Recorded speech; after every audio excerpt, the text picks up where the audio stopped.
Hello everybody, how are you all? This is Abdul Sattar and you are watching English with Sattar.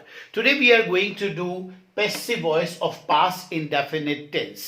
इससे पहले मैं present indefinite tense पर एक video बनाकर आपके साथ में शेयर कर चुका हूं.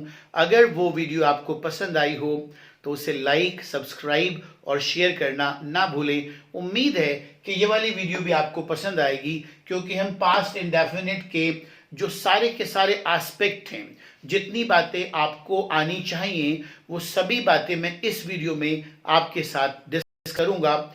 इस वीडियो में आखिर तक बने रहिएगा जिससे कि कोई भी डाउट आपके मन में ना रहे पास्ट इंडेफिनिट की पैसिव वॉइस बनाते वक्त. राइट, तो हियर वी गो. आपको मालूम ही है कि ये बेसिकली ट्रांसफॉर्मेशन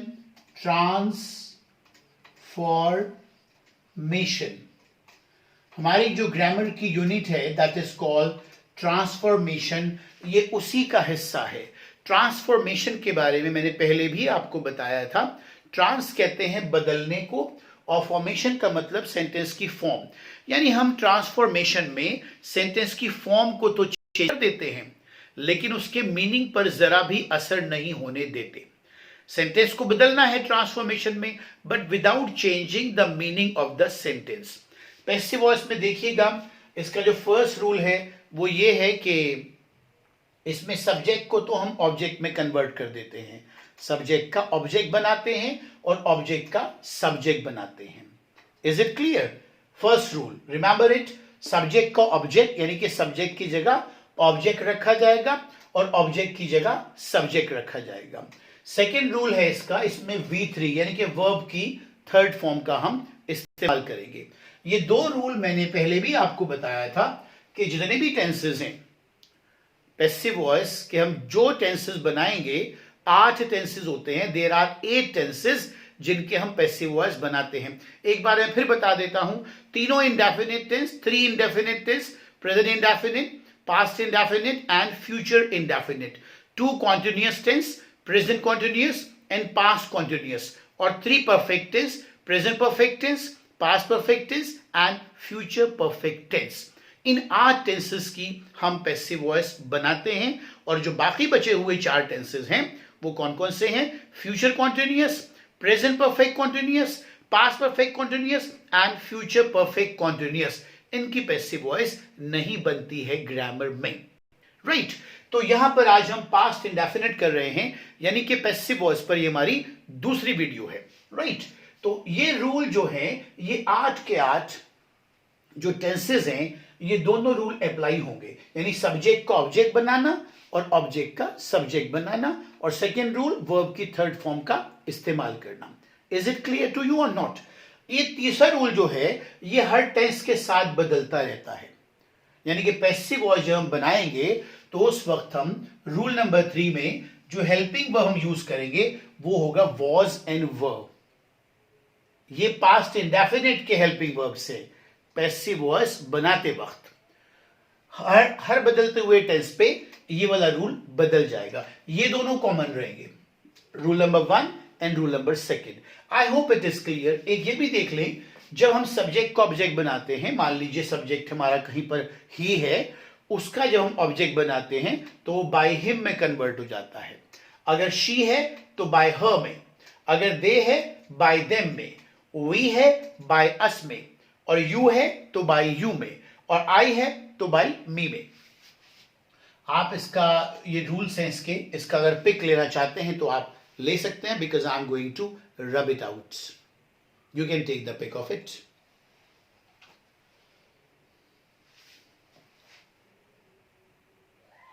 ओके, सो आगे बढ़ते हैं. थोड़ा सा देखिएगा, यहां पर कुछ सेंटेंसेस मैं आपको दूंगा. मैं आपको बताता चलूं कि पैसिव वॉइस करने के लिए ये बेहद ज़रूरी है कि हमें टेंसेस का ज्ञान होना चाहिए.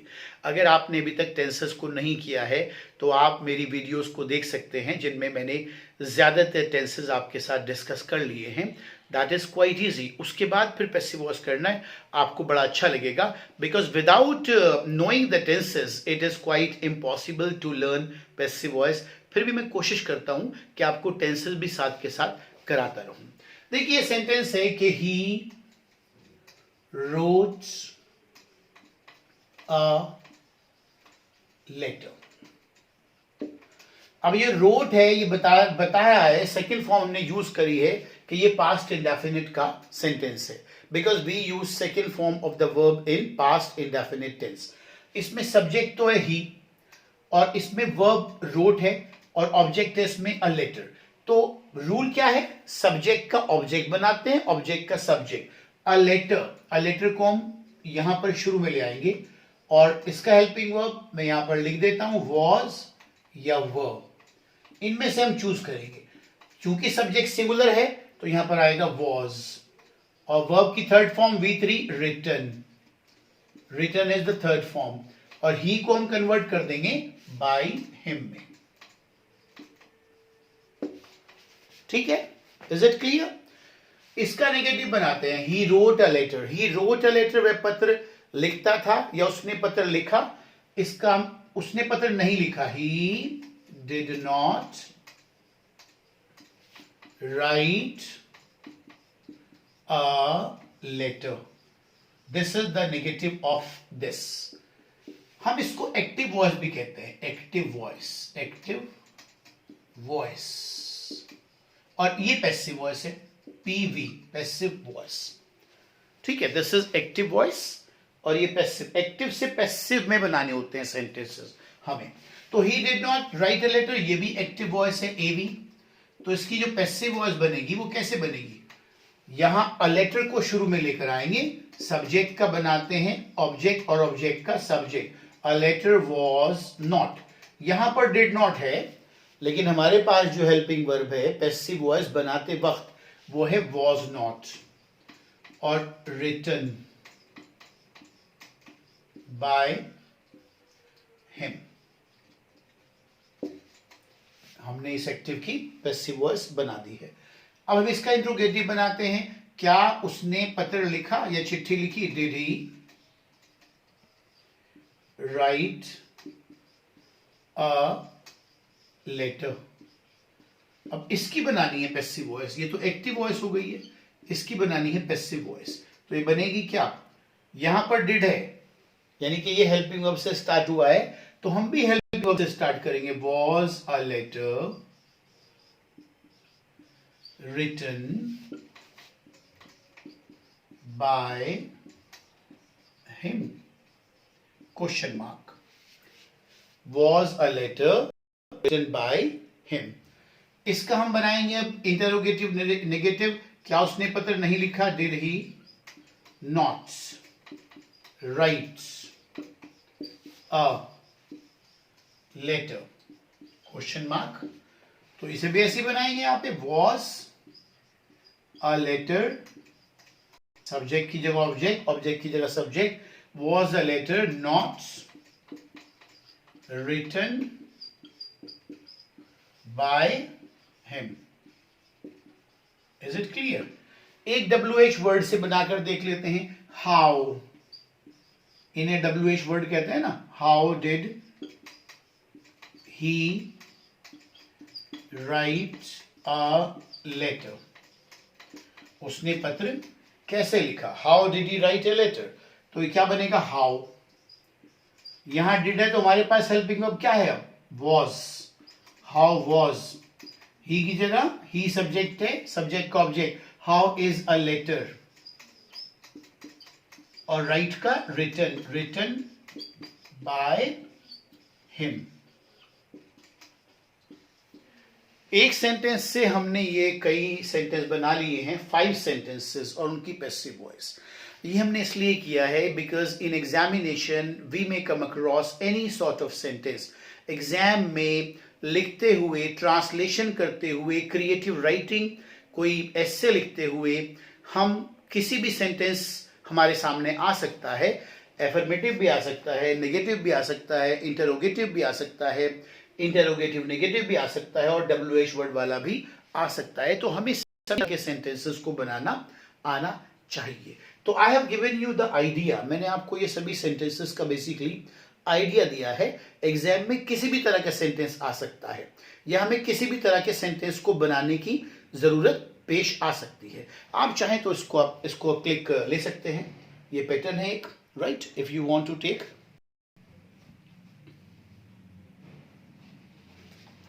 ठीक है, इतना मुझे उम्मीद है आपको आ गया है।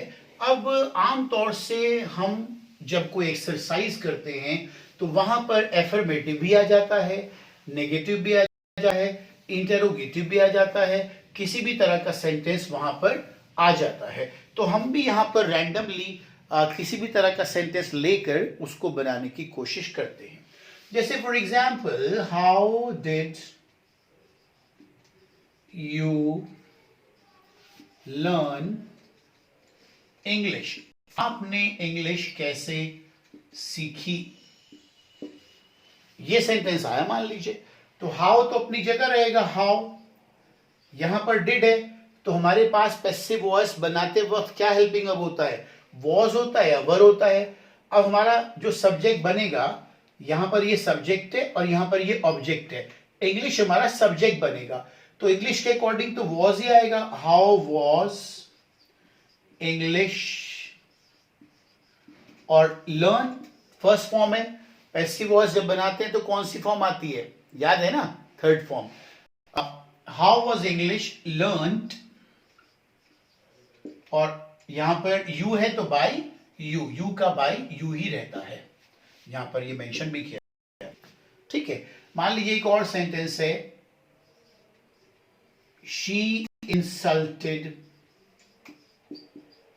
देम, उसने उन सब की बेइज्जती कर दी। She insulted them.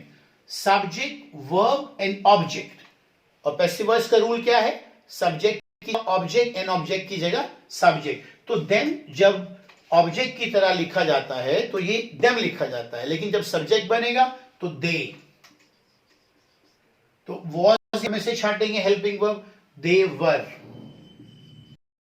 इंसल्ट का हो जाएगा इंसल्टेड, सेकेंड फॉर्म भी यही होती है और थर्ड भी यही होती है, और शी का हो जाएगा बाय हर। ठीक है, इज इट क्लियर? एक और देख लेते हैं। He abused me, उसने मुझको गाली दी। He abused me, तो me ऑब्जेक्ट है, ऑब्जेक्ट का सब्जेक्ट बनता है तो I, was या वर्ब में सेलेक्ट करेंगे, was, I was abused by him. Is it clear? एक और देख लेते हैं। We saw the Taj Mahal last year, पिछले साल हमने ताजमहल देखा था। तो वी सब्जेक्ट, सॉ वर्ब, और the Taj Mahal is an object, right.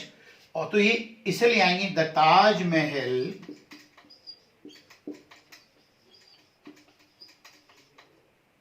Verb में से क्या लाएंगे? वॉज। सॉ की थर्ड फॉर्म है सीन, बाय अस। वी का क्या बन जाएगा? बाय अस, और लास्ट ईयर यहीं पर रहेगा, लास्ट ईयर। आई होप ये सेंटेंस आपको समझ में आए होंगे। मैंने बताया है, बार बार बता रहा हूं कि हमें किसी भी तरह के सेंटेंस को बनाने का मौका मिल सकता है, कोई भी सेंटेंस हमारे सामने आ सकता है। कुछ और भी सेंटेंसेस आप देखिएगा। I am rubbing these sentences.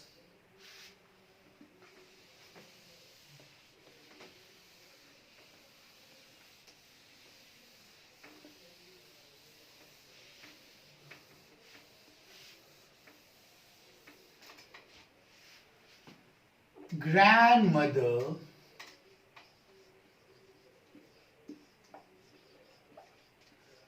told us stories. दादी माँ हमें कहानियां सुनाती थी। Grandmother told us stories. तो grandmother subject, told verb, us object, right. तो us जब यहां पर आ जाएगा सब्जेक्ट की जगह तो we, और we के साथ क्या? we were told stories by grandmother. हमें दादी माँ के द्वारा कहानियां सुनाई जाती थी। दादी माँ हमें कहानियां सुनाती थी, दादी माँ के द्वारा हमको कहानियां सुनाई जाती थी। दोनों की सेंटेंस का जो मीनिंग है उस पर कोई फर्क नहीं पड़ा है, and this is what we call transformation. Sentence को बदल दे लेकिन उसके मीनिंग पर जरा भी असर ना पड़ने पाए। एक और सेंटेंस देख लीजिएगा।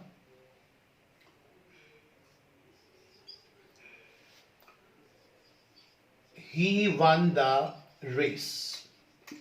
बिल्कुल बेसिक सेंटेंसेस में करा रहा हूं जिससे कि आपका जो कॉन्सेप्ट है वो क्लियर हो जाए। उसने दौड़ जीती। He subject won, won won हो गया आपका वर्ब, और द रेस ऑब्जेक्ट। तो the race was a verb में से क्या आएगा? वॉज ही आएगा सिंगुलर सब्जेक्ट के साथ। और वन, वन की थर्ड फॉर्म भी वन ही होती है। The race was won by him. Is it clear? एक और सेंटेंस देखिएगा। She abused her neighbors। वह अपने पड़ोसियों को गाली देती थी।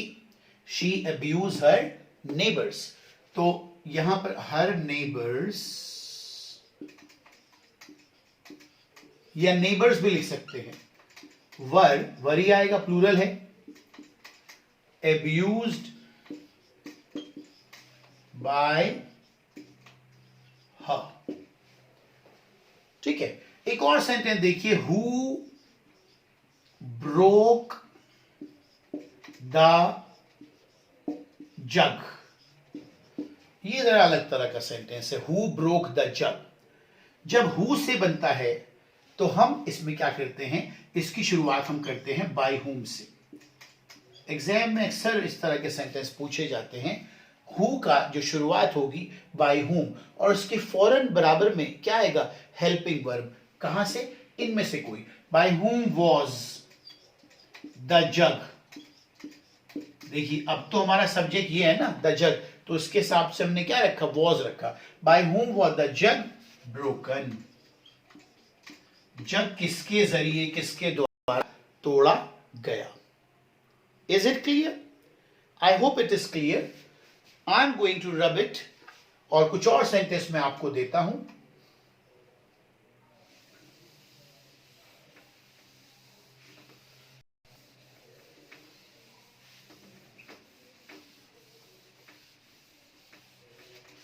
एक ये जो हु वाला सेंटेंस है, एक और देख लीजिएगा। हु इंसल्टेड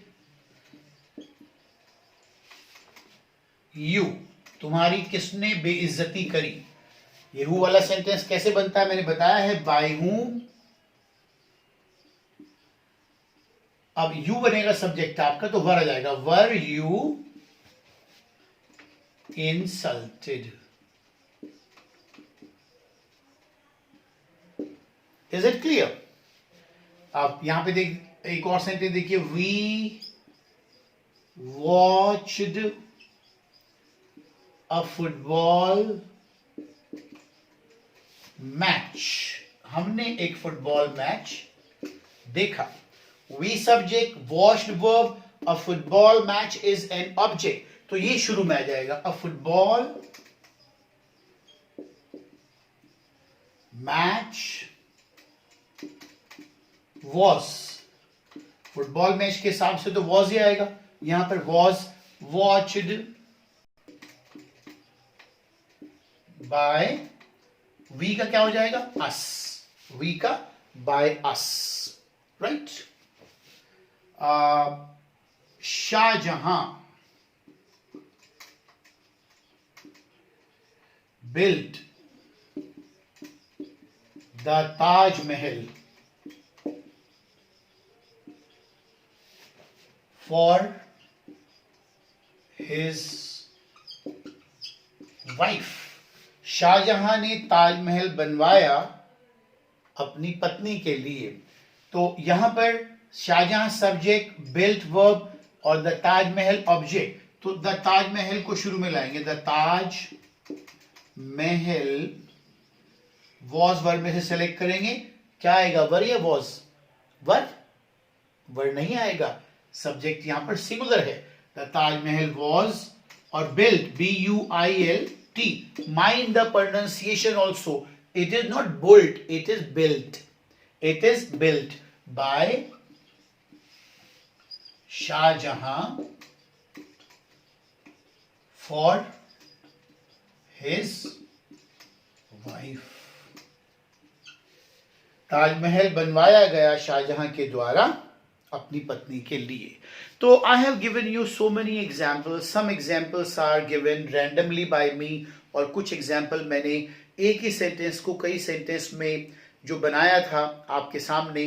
तो इसकी हेल्प से आप अपनी जो पैसिव वॉइस है उसकी प्रैक्टिस कर सकते हैं.